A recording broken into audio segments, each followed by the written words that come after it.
السلام عليكم ومرحبا بكم من جديد على قناة ريم أسيل. كنتمنى ان شاء الله تكونوا بخير وعلى خير وانتم كتشاهدوا معايا هذا الفيديو. لقاكم بتمام الصحة والعافية.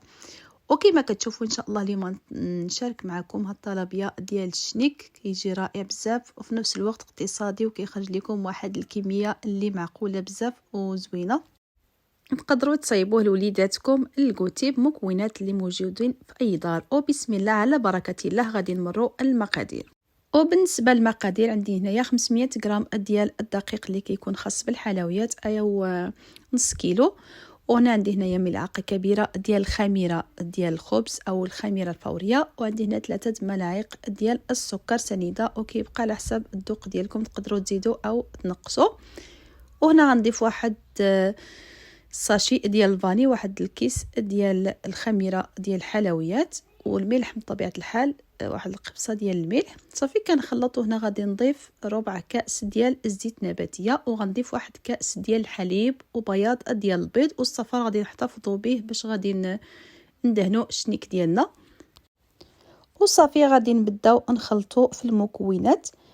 وبالنسبه للماء كنبقاو نضيفو شويه بشويه، الماء يكون دافئ. وحتى الحليب نسيت ما قلت لكمش، يعني ضروري انكم تدفيوه في الاول. وبالنسبه للماء كيبقى على حساب الخليط، يعني على حساب العجين شحال غادي ياخذ لكم. المهم العجينه ما كتكونش قاصحه بزاف، انا كما كتشوفوا راه كتلتصق في اليدين، وما كديروهاش قاصحه وما كديروهاش خفيفه بزاف. انا غادي نضيف واحد ملعقه كبيره ديال الزبده، من الاحسن انكم ديروا الزبده حيوانيه، المهم شي زبده اللي كتكون مزيانه خاصه بالاكل. صافي هنا كنبقى نعجن حتى كما كتشوفوا حتى كتجمع ليا العجينه، ما كتبقاش تلتصق لينا في اليدين. واخا في الاول كتبان لكم كتلتصق، من بعد ما كتضيفوا الزبده كتبقاو تدلكوها حتى كتجمع لكم بهذا الشكل. صافي هنا غادي نوضعها في البول اللي عجننا فيها في الاول، كندهنوا شويه بالزيت نباتيه وغندهنوا حتى العجين بالزيت. صافي وغادي نغطيه بالبلاستيك الغذائي وغادي نوضعها وغادي نخليها حتى كتختمر وكيضاعف الحجم ديالها. وهنا غادي نمروا باش نصايبوا لا كريم باتيسير اللي غادي ندهنوا بها العجينه او لي شنيك. صافي هنا غادي نضيف 2 كؤوس ديال الحليب، كؤوس اللي كيكونوا يعني كاس ديال العنبه. وغادي نضيف هنا 2 حتى 3 ديال الملاعق ديال السكر. انا راني ضفت تقريبا 3. وهنا كنوريكم الكريم باتيسير اللي غادي نستعمل.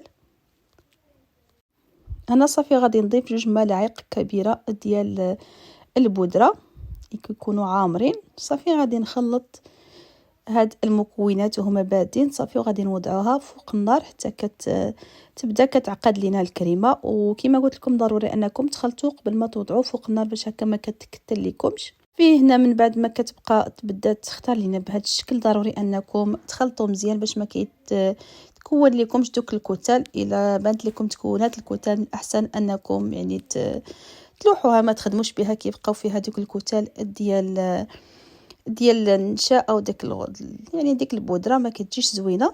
صافي هنا راه ضفت ليها واحد شويه ديال الروح ديال الحامض او نكهه ديال الحامض. صافي وغادي نوضعوها وغادي نخلوها حتى كتبرد. هنا راني رجعت العجين ديالنا من بعد ما كيكون اختمر وضاعف الحجم ديالو. صافي هنا غادي نقسم على 2 هكاك باش كنتحكموا يعني في العجينه ديالنا ما كيجيناش داك الرولو كبير بزاف. انا غادي نضيف شويه ديال الدقيق وغادي نبدي انني نسرح في العجين، ومن الاحسن انكم ما تضيفوش دقيق بزاف. هنا كما كتشوفوا يعني انا ضفت الدقيق فقط في الاول، وهنا كنحاول انني نشوف العجينه باش ما كتلتصق ليناش. والعجينه كما قلت لكم راه كتجي خفيفه، يعني ما كتجيش قاصحه بزاف مش كتحديوها كتبان لكم راها مرخوفه. صافي هنا من بعد ما كنطلق مزيان العجين على شكل مستطيل. صافي هنا راه الكريم بعد ما كتكون بردات مزيان كتكون بحال هكا، كنحاولوا اننا نخلطوها مزيان باش هكا كتسهل علينا نسرحوها من فوق العجين. ها نتوما هنا راني كنخلطها مزيان وغادي نسرحها، كتبان لكم بحال شي بوماد هكا، كتعرفوا باللي الكريم ديالكم راها ناجحه. صافي هنا غادي نسرحها مزيان وغادي نخلي داك الطرف الاخير ما غاديش نوضع فيه الكريمه باش هكا كيلتصق لي العجين، يعني فاش كنلوي الرولو ديالك كيلتصق. هنا عندي الزبيب، انا عندي الزبيب اللي هو كبير قطعته قطع اللي هما صغارين. تقدروا ديروا الشوكولا ولا اللوز ولا اي حاجه انتم بغيتوها، ولا تكتفيو فقط بهاد لاكريم. وصافي كنبقى نلوي. ومن احسن انكم ما تزيروش بزاف يعني فاش كتكونوا كتلويو. صافي هنا كما كتشوفوا غادي نجيب واحد الخيط وغادي نحاول انني نقطع قطع اللي كيكونوا متساويين. هانتوما كيجي على هذا الشكل. صافي وغادي نوضعوهم في الصينيه اللي غادي ادخل الفرن. من احسن انكم ديروا ورق الزبده باش هكا ما كيلتصق لكمش داك لا كريم في الصينيه. وهنا ما كنوضعوهمش قرابين عند بعضياتهم، يعني كنحاولوا ان نخلي واحد شويه ديال الفراغ بيناتهم.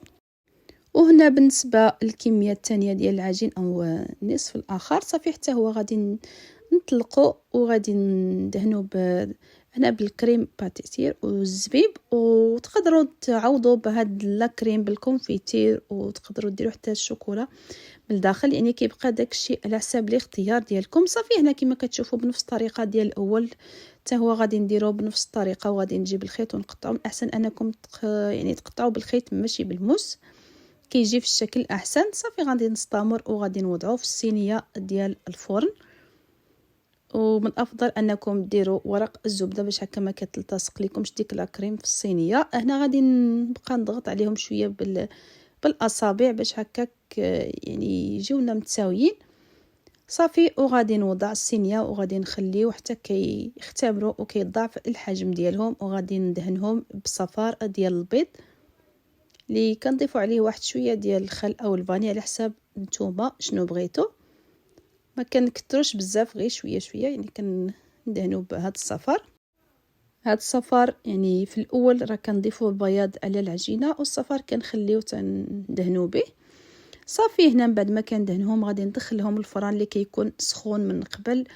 ويعني البوطه كتكون ما مجهداش بزاف. الا كنتو غادي ديروا يعني الفران الكهربائي على 180 درجه حتى كيطيبوا لكم من الاسفل، عاد كتشعلوا ليهم من الفوق. صافي هنا من بعد ما كنخرجوهم من الفران كيكون على هذا الشكل. غادي نجيب ناباج ولا الكونفيتير على حساب نتوما شنو غادي تفضلوا. صافي كندهنوهم غير شويه، ما تكثروش بزاف باش هكا ما كيفزاقوا لكمش، يعني شويه فقط بالشيته. هانتوما بهذا الشكل انا كنحاول انني غير ندهنهم غير شويه باش هكا كيعطي داك الماء وفي نفس الوقت ما كيجيوش حلوين بزاف. نخليوهم حتى كيتحمروا مزيان. هنا راه يعني مع التصوير بالليل والاضاءه راه ما باينينش مزيان، كيبانوا بحال الا محمرينش بزاف. صراحه راه جاو محمرين وكيجيو رائعين بزاف. هانتوما هذا هو الشكل النهائي ديالهم. كنتمنى ان شاء الله يكون نال الاعجاب ديالكم هذا الفيديو، عجبتكم يعني الاقتراح ديال اليوم. هذه الوصفه راها سهله واقتصاد، يعني هذه الكميه ديال العجينه اللي عجنت معكم راه خرجت تبارك الله ما شاء الله 22 حبه، يعني كتخرج واحد الكميه اللي معقوله. كنتمنى ان شاء الله ينال الاعجاب ديالكم هذا الفيديو وتشاركوا مع الاحباب والاصحاب بطبيعه الحال الا كان عجبكم. كنشكركم بزاف على المتابعه. الى فيديو اخر ان شاء الله خليتكم على خير. السلام عليكم.